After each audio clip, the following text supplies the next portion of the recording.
Hey guys, Jacques Slade here, and usually you see me at the white table unboxing kicks, but today we're gonna do something different because something pretty exciting was just announced by Nike, and I wanted to break it down for you and give you guys all of the details so you know exactly what is going on and how what I believe these new sneakers are going to be a step up from what we've seen in the past version. Basically, unless you've been under a rock today, Nike just announced the Nike Adapt BB 2.0, the next version of the self-lacing shoe that Nike launched about a year ago, this time that is specifically for basketball, and showed how serious the brand is about taking their technology that we thought existed only in movies and really putting it on our feet for us to wear. So here's what we know as of right now. The pair first leaked, well, I shouldn't say actually leaked because it was pretty official because they showed up on the feet of Morant in his game against the Pelicans.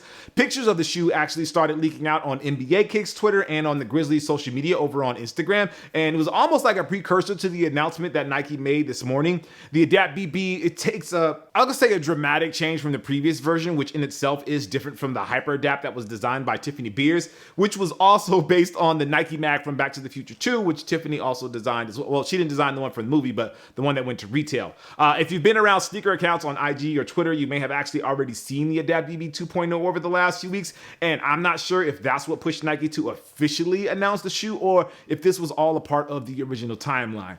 Either way, the shoe is now official and it is definitely different than I think most of us expected. The original Adapt BB had a very distinct look that we saw explored a bit on the PG4 with that shroud that's over the laces, or in the case of this shoe, to hide the wires that help secure the shoe over your foot. And just to clarify, I know a lot of times you hear that the shoes are self-lacing. That isn't entirely true. The shoes don't actually lace up at all. They tighten. So the most accurate statement would be to say that the shoes self-tighten. Only reason I say that is because there have been a lot of people commenting on Twitter and such saying I was lying because I said that the shoes were self-lacing. As a person that saw the original Nike Mag in the movie, we all said that it was self-lacing when we saw it, and that is essentially what this shoe does. But again, I get the frustration that people have. Anyway, now, for the first Adapt, the brand went with a very running shoe style design that looked more like a traditional sneaker that you would see at the mall and everywhere else. Though to be fair, I was told that the original Adapt was made with a thought that people would actually wear them in athletic settings. I didn't wear my pair in that way because I just didn't feel comfortable that I could do anything in them outside of just rocking them like people wear them for a lifestyle. However, with the Adapt BB, a lot of that changed. I actually had the opportunity to talk to some of the folks on the design team about the basketball aspirations of the shoe, and they both spoke to the amount of testing and all of the considerations the teams made when designing the BB to make sure that it performed in a pro athlete setting, and as many of you know, it actually worked. The Nike Adapt BB was seen quite a few times on the floor of the NBA on the feet of guys like Jason Tatum and a few other guys.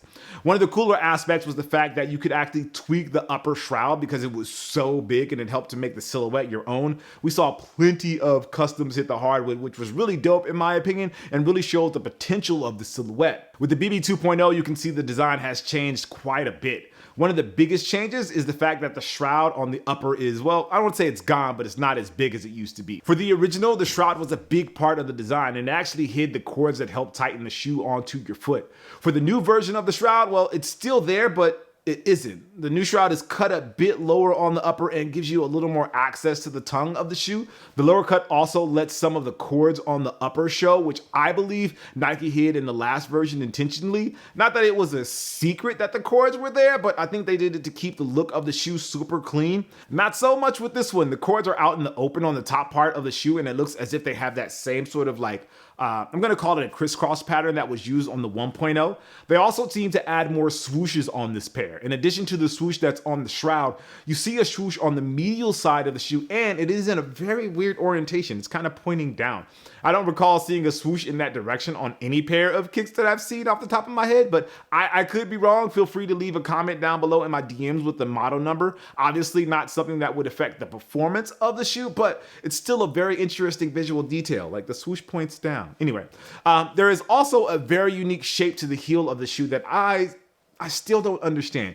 It's almost like a rear spoiler you see on a race car. I can't imagine that at the speed of basketball, a spoiler would make any difference at all. It may just be an aesthetic choice for the heel cup. For the materials, Nike looks to have switched over to a more rugged material on the upper. This seems to be an upgrade to the Flywire that they were using last year on the shoe.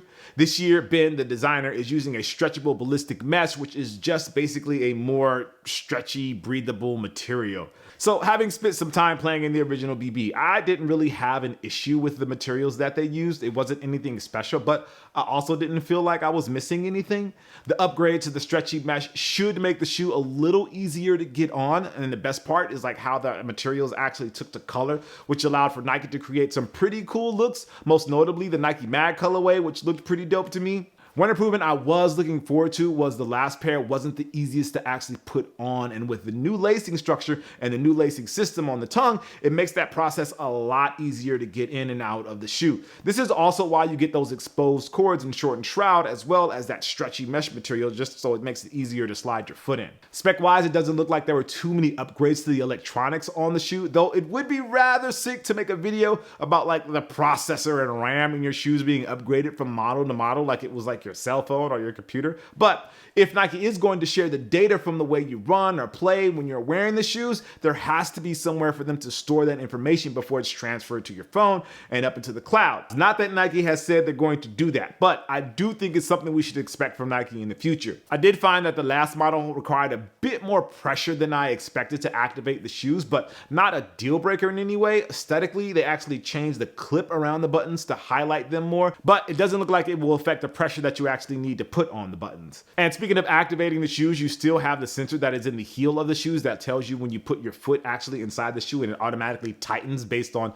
Nike's, like, I would say their recommended pressure setting. The setting is actually different for each person, and it is based on the physiology of your foot, which is pretty dope. If you want to change the settings, you can actually adjust them when you put the shoes on, and they actually have, I think it's just you hold the two buttons for a little while, and that will adjust it, and so it'll return to that way every time you put the shoes on your feet. So pricing for the new Hyperadapt 2.0 is actually going to go up a little bit. It's going to be higher than last year's model at $400, which is actually less than the original Hyperadapt, which is $720, but again, not as cheap as most of us would have wanted. I know a lot of people have actually been wanting to try these out and to try them on the court, but at that price, it would definitely be hard to justify that price tag with the functionality you get out of the shoe. Even after the initial wave of colorways for the Hyperadapt, pairs started sitting, which I don't think was the original intention. Same thing happened to a couple colorways of the Adapt BB. Even though we do actually see some clear updates to the model, whether or not the changes justify the price tag, well, that's a very, very personal decision. And now the main changes to the shoe is the new cushioning system. Because the shoe is packed with electronics, Nike had to balance out the protection of the engine and making the shoe responsive enough for the NBA court. Previously, they were using Cushlon foam, something we have seen in a ton of different basketball shoes, but a lot of the players didn't feel like the Cushlon alone was enough to give them the sort of bounce and responsiveness that they needed in the shoe. This is where the Nike Air Zoom Turbo comes into play. As you can see, it's actually heavily favored into the forefoot and will now give you the sort of responsiveness that you can get when you wear the newest version of Kyrie's signature shoe. It was first introduced on the Kyrie 5, I'm going to say, and it's supposed to allow the designer Ben Netumkong, who is actually Kyrie's designer, the ability to make adjustments to the zoom unit so that it actually moves better with your foot, and it's also curved, which allows for it to cover more area inside of your shoe. I've been wearing my Kyrie 6s a lot lately, and I can tell you that you can feel that forefoot unit quite bit. Now, something that hasn't changed on the shoe is actually the connection to the shoe. You'll still be able to connect the shoe via the app in Android or iOS. That also gives you the ability to change the colors of the lights on the buttons. It'll tell you to tighten or loosen the shoes individually and set your presets.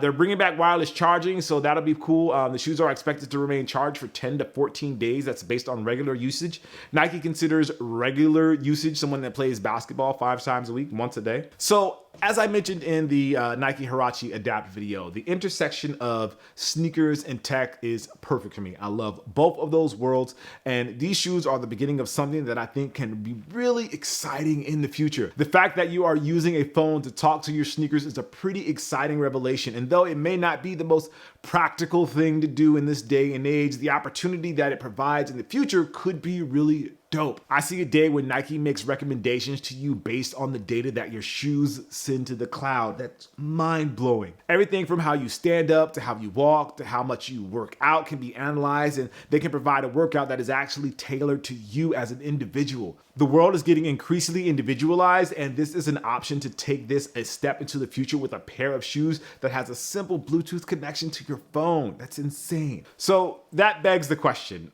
will we get to that point with this pair? I don't think so, but can we get there in the next 5 years? Well, if Nike keeps up with the Adapt line, I think that we'll be surprised sooner rather than later. I also hope that Nike surprises us with the price of these sooner rather than later. But yeah, so that's my take on the Nike Adapt BB. Let me know what you guys think about the shoe down in the comments below. I think it's exciting, and I look forward to hearing what you guys have to say. I'll see you guys next time. Peace.